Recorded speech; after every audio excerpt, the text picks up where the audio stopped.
Okay, moving on to our next presentation. We've got Tim Anker coming up now. As I said earlier on, he's spoken at our events before, and I think it's about 4 years since you last spoke, isn't it? So pre-COVID and all that. So this has been an evolving presentation, I believe. There's been even some updates in the last few days, hasn't there? So yes, so this is an update on the UK data center market. Thank you, Tim. Thanks, Jeremy. Yeah, thanks very much for inviting me back to speak to everybody. And yeah, I think this is my 6th time I've been asked to address the LINX audience, so flattered indeed. And that first presentation I gave was in LINX52 back in 2006. So yeah, how the world moves on. And indeed, it's kind of funny how the world has moved on, because last time I spoke to you, make sure I got that, was in May 2019, 4 years ago. And yeah, obviously none of us knew what was around the corner a year after that. But the data center world has marched on, and certainly a lot to update everybody on.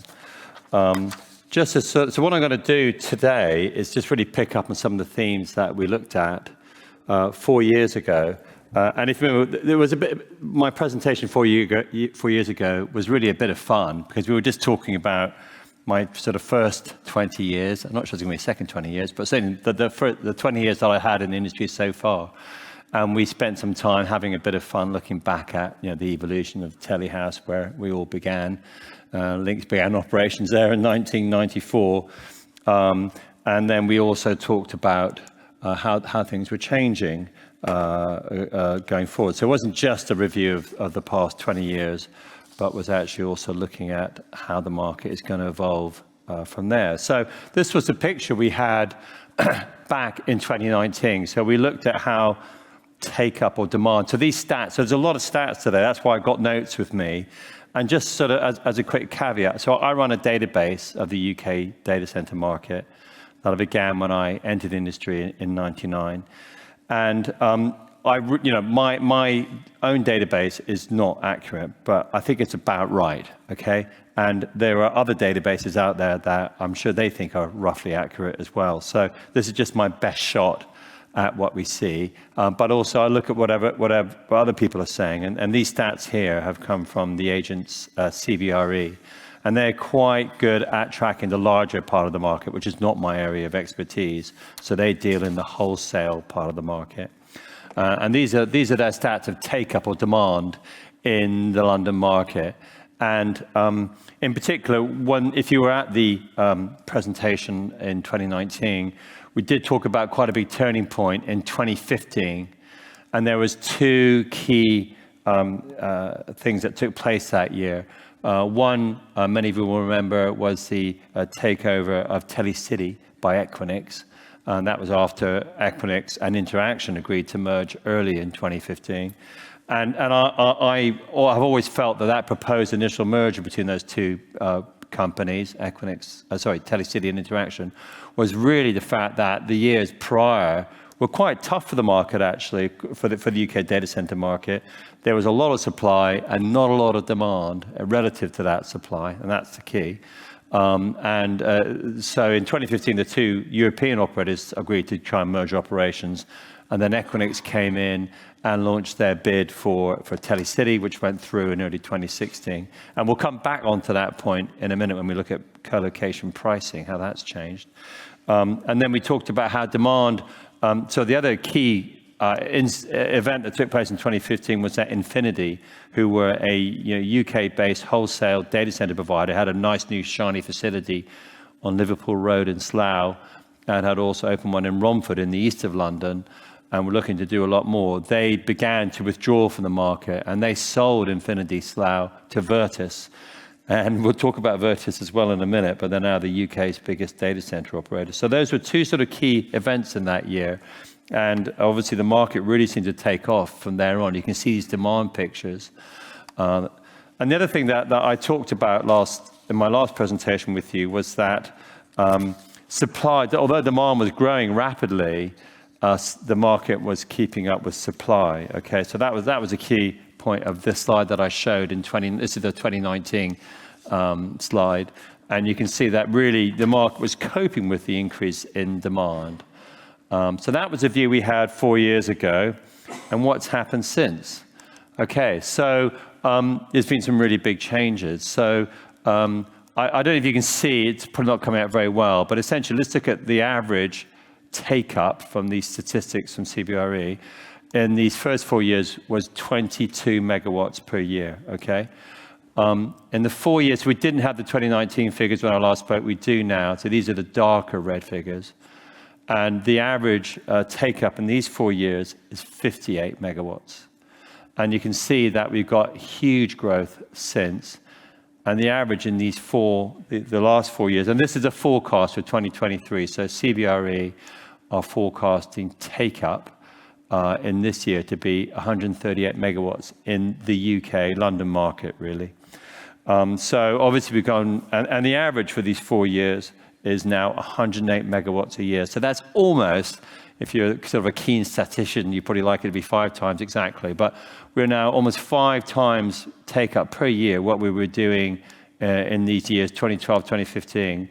The average is now 108 megawatts per year, and 138 megawatts for this year will be the biggest year we've seen in the market ever. So the market has really boomed since that time. And ironically, of course, you know, a lot of projects were really held up in 2020 in the lockdown. And despite that, we're still seeing this sort of quite a catch up now as some of the projects that were hoping to come to market earlier, you know, are being delivered. So where is that growth coming from? So another slide from, sorry, that's a laser, here we go. Another slide from 2019 I started talking about how the market was changing its balance. So this is the wholesale market in red and the retail market in the darker line there.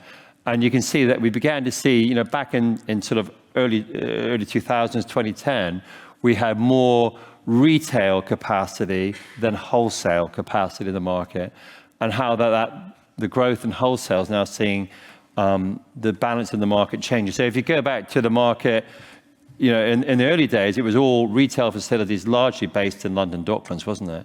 And then we began to move out of London to the M25 market. And just remember, when I talk about the UK, 80% of UK capacity is in and around London, but we'll talk about the regional market in a minute.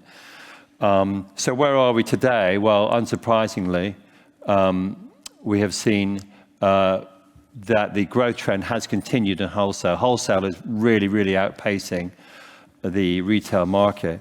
And in fact, we have gone from where we have 54% in 2019, the wholesale market is now 63%. And indeed, it's almost like a 2-for-1 split now between the wholesale market and the retail. So wholesale is 63% of the market, and that's in my database, which is now 141 sites in the UK, 41 of these are now wholesale, and that's about 670 megawatts of the UK market. So the UK market, I've got around 1,050 megawatts roughly, so wholesale is there. And then the balance of sites, so out of the retail sector here, which is around 37% of the market overall by capacity, that's about 100 facilities. So there's 41 wholesale, they're about 63% of the market overall, and the 37% is from 100 retail sites. But what's really interesting, I think, has been this little part of the pie. So, I started to split out this portion of the wholesale. So this is all wholesale. This is your 63%. But there is a chunk now that are simply occupied by one user only. So these are single occupier, single tenant facilities. Back in 2019, when I last spoke, we only had 3 facilities on my database that were occupied by a single user. And now we have 17, or around 80% of UK capacity. So these are essentially facilities that a developer has built to order by one of the big, and the buyers of these are obviously the big 3 hyperscale buyers. So out of the 41 wholesale sites that I have in my database, 17 are single user now, up from 3 only 4 years ago. and 24 sites are what we call multi-tenants. In other words, there's multiple users. And the way you used to build a wholesale facility was if you were provisioning, say, 20 megawatts, you might build 10 2-megawatt halls to 10 individual users. So that is now all gone. And such is the demand of hyperscale buyers that they are essentially turning up and saying, actually, we want the whole site. So this is a really big change in the market. And it's almost like we're beginning to see a private market developing between the developers of these large wholesale sites and the 3 big users. So quite a change. Out of those 41 facilities that are wholesale focused, 34 are in the M25 market. 5 are in central London. These are quite older ones, like the 2 Global Switch buildings. You've got the Telstra building, London Hosting Centre, and also the 2 former level 3 sites, Lumen buildings today. And also talking about the regional market away from London, there's only 2 wholesale facilities. Those are NGD down in, Vantage now, of course, down in Newport, which is a new LINX site. And also there's the ARC campus in Corsham in Wiltshire. So they're the only 2 wholesale facilities until now. Well, actually, for the moment, away from central London. We'll talk about retail, the growth in the retail sector in another slide. But yeah, so wholesale is really dominating all the headlines in the data center market. But it is worth remembering that it's becoming a bit of a sort of a private market between a number of developers and essentially three large hyperscale buyers. Will this continue is, of course, a big question. And there's sort of concerns and there's positives. So the concerns are that the growth rate of cloud adoption seems to be slow. You look at all the revenue lines of the big guys, then the rate of growth is slowing down. And there's definitely a sense, I think, that the pandemic accelerated or brought forward many years worth of demand. So it's not surprising to see that is slowing, but it is still growth. Okay, so it's a concern, but perhaps not so bad. And you can also see in the brokers' forecast and what have you, that the capex growth rates for the big hyperscalers are also slowing down. But that they don't just spend money on data centers. There's hardware and what have you that goes in them. So, perhaps not so bad. However, it is definitely worth monitoring this, because when I talked about those sort of slower years prior to the 2015 period when we had all the takeover activity, when we do get a slowdown in wholesale, often they do turn to the retail market at that time. So it's definitely worth monitoring that. The reasons perhaps not to be so concerned about hyperscale growth is actually the lack of supply in the market. And we keep going on about this. And I remember talking to John Souter prior to the London Olympics, when we were all concerned about London running out of power. This story keeps coming around. However, despite that, the market still seems to be delivering the space that the buyers are looking for. So there is still talk of constraints of sites with power, particularly in the West London area. However, as you'll see on another slide, we're still delivering super huge data center campuses. But this might lead on to what I'm going to talk about in Manchester in a minute. And besides the actual sites, the land with the power and planning that you need, there seems to be definitely concerns about getting the people to run the facilities, the personnel. The higher interest rate issue is really about funding. We had a period of huge easy money in the global economy post the pandemic. Interest rates are now up a lot and going up from where they were, which is basically zero. So that is going to constrain supply, to constrain the funding sources for many new entrants into the industry. And as a result of the demand that we're seeing, the vacancy rates overall are still pretty low, actually. So it suggests the demand side, is going to remain pretty positive. And then AI. So I think that was mentioned earlier today. And no doubt AI is a new feature. And the feature seems to be, and I don't deal in wholesale. I deal in lots of small retail buyers. But I've had 3 AI-related projects this year already.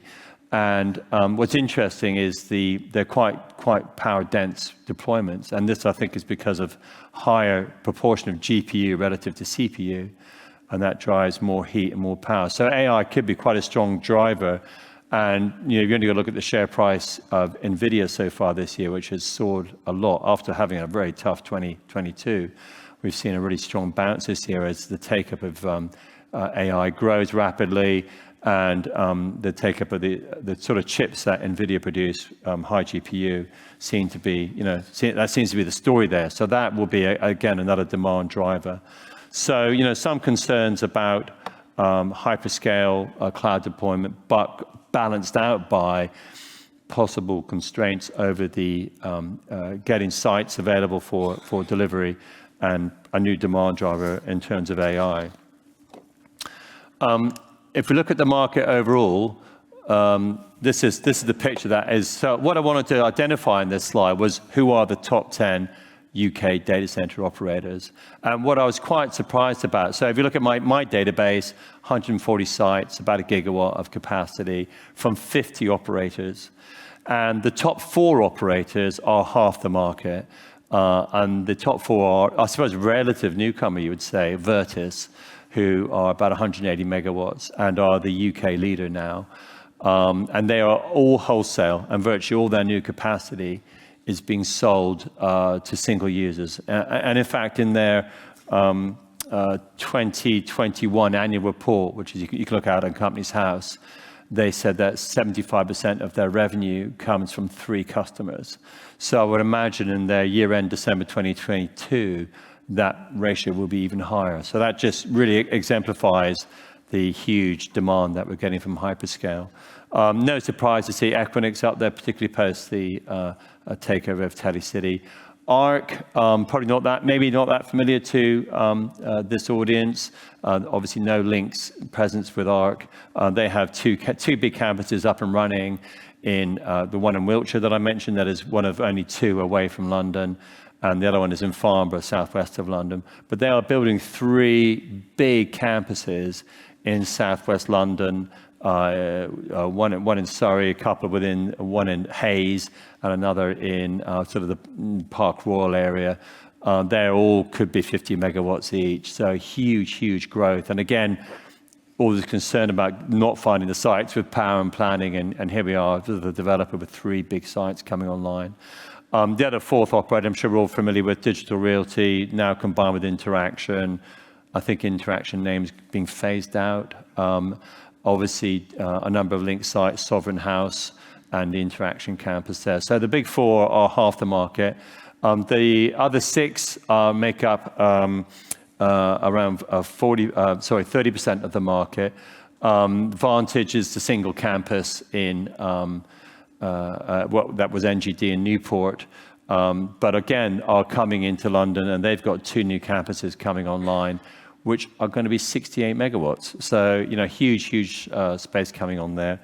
The remaining 20%, the rest of the market, is from 38 operators, and they offer anything from a single site to a dozen sites. So there's 80 sites in total in that rest of the market, light grey portion there, or around 200 megawatts out of that lot. I think what's also interesting is out of the top 10, 6 of them are wholesale only focused. 3 do a mixture of wholesale and retail. So those are Equinix, Digital Realty, and NTT.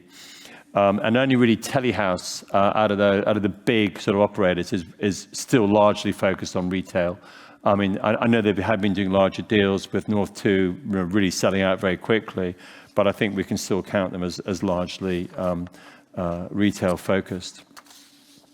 So if we look at the retail market, which is the part of the market that I deal in the most, obviously, so this is about actually it's just about 100 sites in total and around 350 megawatts across all of those. The big 3 premium operators are 60% of the UK retail colocation market. We're familiar with all of those as the LINX audience, I'm sure. Telehouse, Equinix, and the combined Digital Realty and Interaction. The next three, the middle three, sort of the middle section there, are what I call managed service providers. And Paulson, of course, host in the old Scolocate site, a LINX node in Edinburgh, and are the sort of market, just about the market leader now in regional UK colo. You've got IMR at Red-Centric Node 4. So those guys are really, more not just focused on colo, which is why I call them managed service providers, really. But saying that, they are increasing their exposure to colo. So Paulson acquired a business that I was involved in when I last spoke to you, which was Amato and Reading. Paulson acquired Amato just over a year ago now. Red-Centric also have increased their exposure to the UK colo market. They bought 4D, and who had 2 small data centers in Surrey. But they also bought the data center assets from SunGard when they were in administration last year. So they've actually made a really, really big play for UK colo now. And I would imagine a period of consolidation now for Red-Centric to take on those 2 acquisitions. And then the remaining sites come from more pure colo players.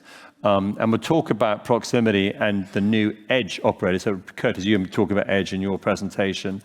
Edge is definitely a new theme for the market, and proximity from a standing start. So proximity isn't a name I mentioned, but I last spoke to you in 2019, and they launched their platform really in the pandemic a year later, but have now acquired 20 sites across the country. And I'll talk about those in a bit more detail. And you've got other names like Datum, who actually bought Manchester-based Teledata last year, so they're now a 2-site operator. State of Vita up in Glasgow, again another LINX site. So there are a handful of sort of more pure colo operators across the country, but only providing around 62 megawatts. So quite a small part of the market overall.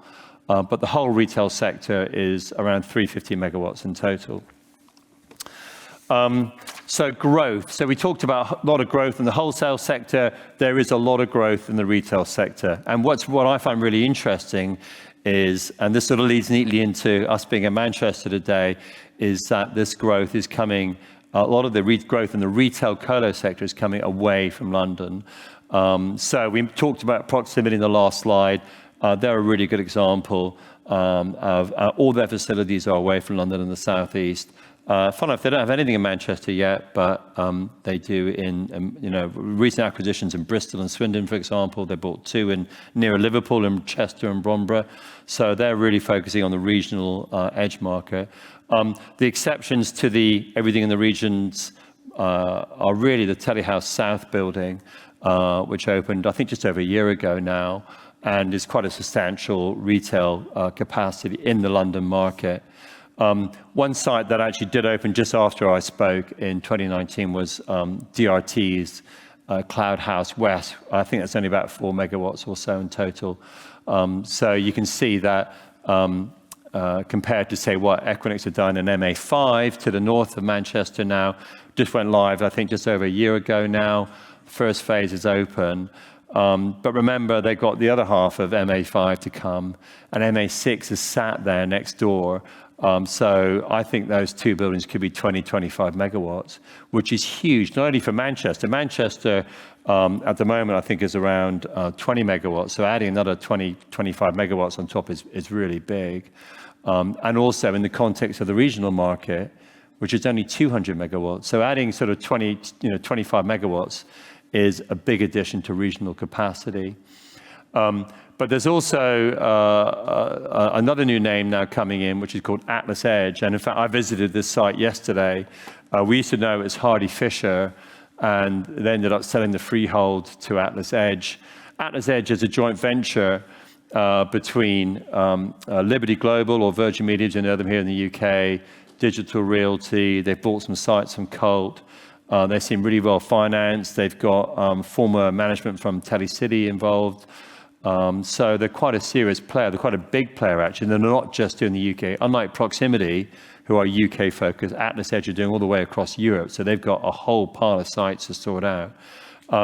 This isn't really new capacity because I already had that facility on my database, but it is a new name in the market.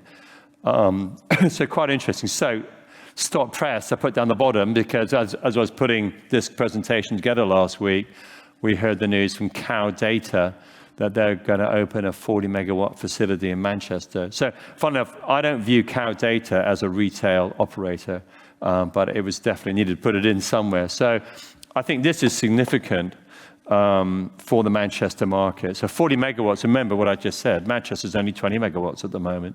So we've got the new MA5, MA6 campus.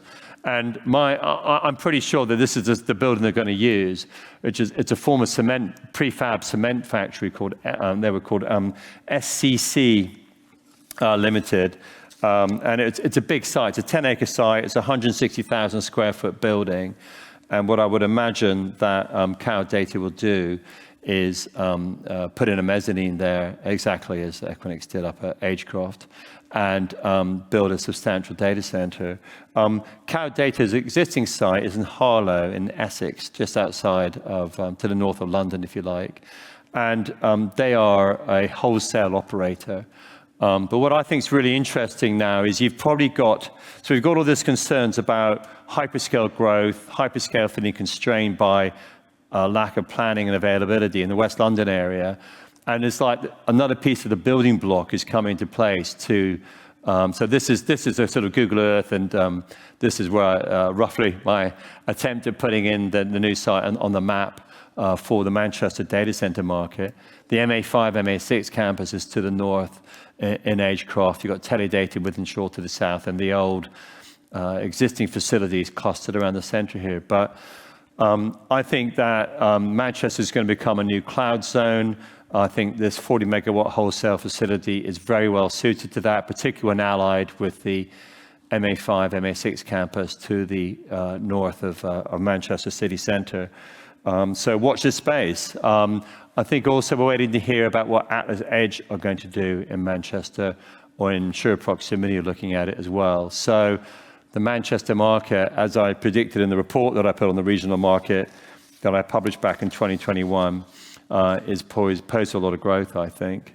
And also, I think what's interesting is I can track the inquiries that I get through my website. And you can see when I spoke to you last, 4 years ago, I used to get really twice as many inquiries for the London and M25 market than I did for the UK regional market. And over the last few years, we've seen real growth in the number of inquiries that I get through. I get about 200, 250 inquiries per year through my website. And there's been real growth in the regional market in terms of buyer interest in that. So we can really see that the growth in facilities coming along is definitely meeting a demand in the market now, which is quite interesting, an interesting change. Yeah, okay. So that's on the regional market. And then looking at pricing. So this is an old slide. We last saw this in 2019 when I talked about the good old days. Many of you will doubtless remember the good old days of red bus pricing, 350 per rack. It wouldn't say how much power you got, and how those happy days ended post the merger, well, when Telecity took over Red Bus, which is in 2005. And then we were all faced with a massive increase in prices in 2006 that rolled on into 2007. So I'm sure there's a few former Red Bus clients in this room. So where have we got to today? Now, before I show the slide of today's pricing, let's just put that up. Now, I imagine everybody's seen a change in pricing. Has anybody not seen a change in pricing over the last year or so of data center costs?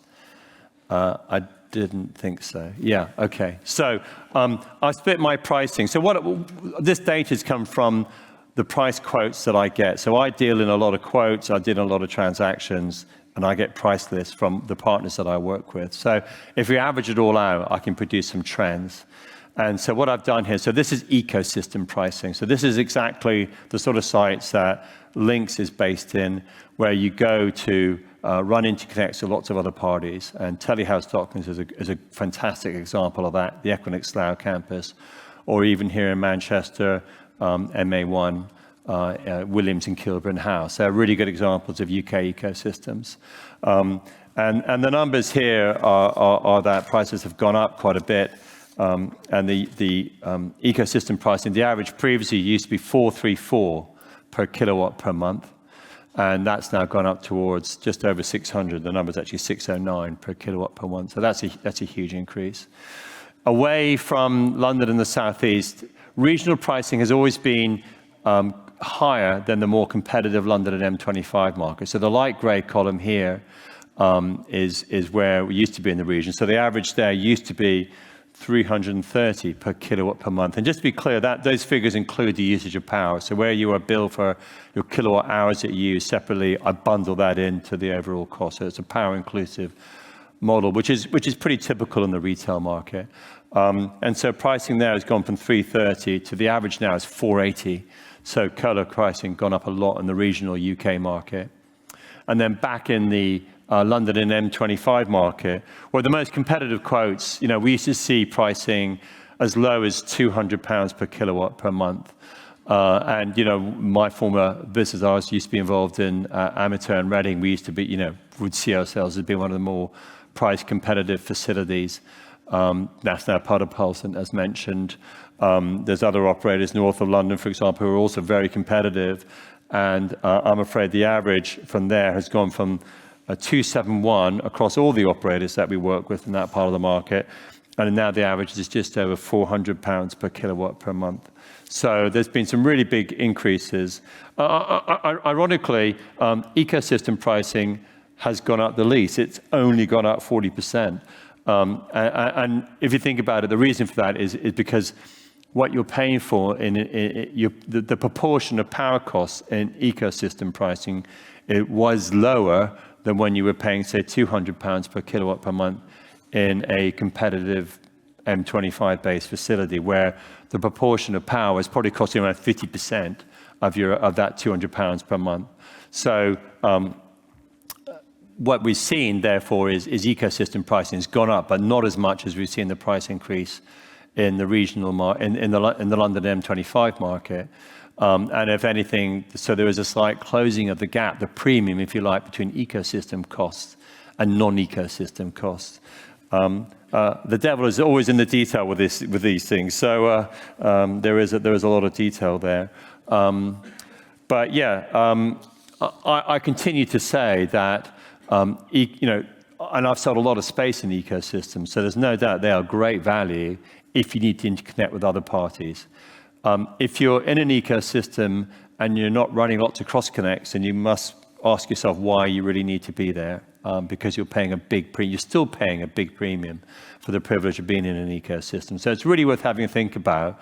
And as I have demonstrated, there's a lot of growth in other facilities and operators, despite the consolidation that we've seen.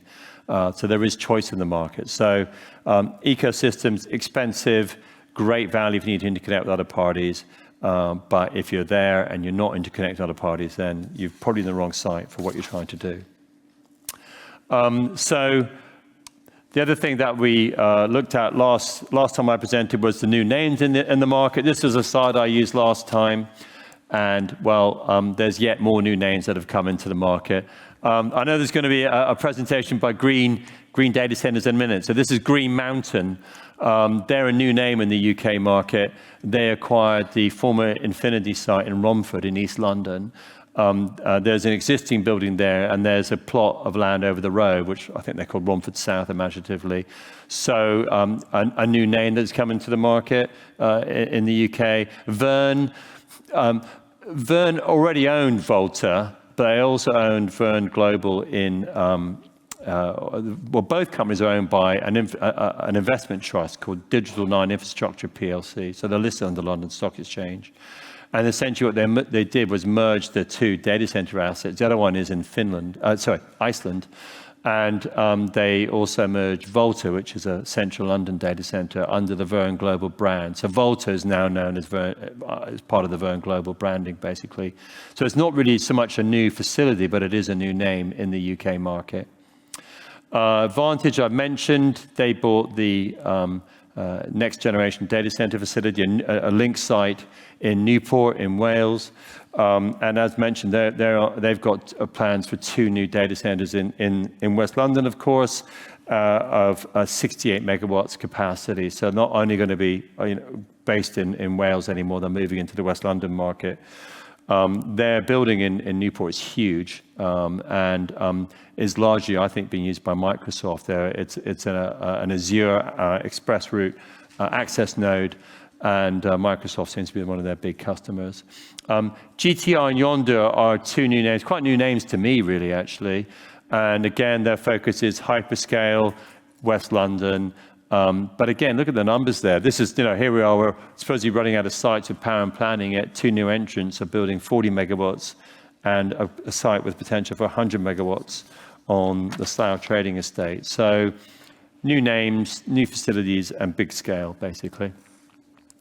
I've talked about edge already, okay? So we've already talked about proximity, already 10 sites.